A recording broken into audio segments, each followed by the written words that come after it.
So hi guys, ఇవాళ అయితే Disney నుంచి రిలీజ్ అయిన ట్రాన్ ఎరస్ మూవీ చూద్దామని నెక్సస్ మాల్ కి అయితే వచ్చేసా. సో నా వెనక చూసారా, ఇది 90s ప్రొజెక్టర్, ఇది షోకేస్ కి పెట్టారు. ఇక్కడైతే 9 స్క్రీన్స్ ఉన్నాయి టోటల్. మనం సెలెక్ట్ చేసింది ఐమాక్స్ ఆడి 5. సో ఇది 3D గ్లాసెస్ అయితే ఇచ్చారు. లోపలికి వచ్చేసాం. చూసారా ఎంత మ్యాసివ్ స్క్రీన్ అంటే, ఈవెన్ 3D గ్లాస్ కూడా అంతే పెద్దగా ఉంటాయి. ఒక్కసారి 3D గ్లాసెస్ పెట్టుకొని ఓవర్ వ్యూ చూడండి. Starting Avatar fire and dash trailer వేసాడు. మన జెక్స్ వెళ్ళి బిగ్ స్క్రీన్ లో భలే కనొస్తున్నాడు. ఇక్కడ ఉన్నది డ్యూయల్ లేజర్ ప్రొజెక్షన్. చెప్పినట్టే అల్టిమేట్ ఎక్స్పీరియన్స్ ఉంటుంది. ఇంకా మూవీ అయితే స్టార్ట్ అయింది. డిజ్నీ ప్రెజెన్స్ అని పడగానే ఒక ట్రాన్స్ లోకి తీసుకెళ్లాడు. ట్రాన్ ఎరస్ బాబా మూవీ చూస్తున్నంతసేపు ఆ విజువల్స్, ఆ బ్యాక్గ్రౌండ్ మ్యూజిక్ వేరే లెవెల్ ఉన్నాయి అసలు.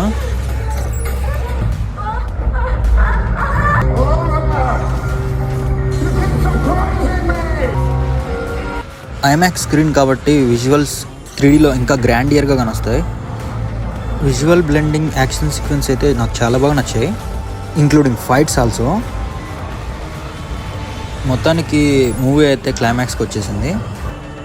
సో ప్రీక్వెల్స్ చూసిన వాళ్ళకి అర్థమై ఉంటుంది it's a never ending story అని. దీనికి మళ్ళీ కంటిన్యూయేషన్ సీక్వెల్ కూడా ఉంది.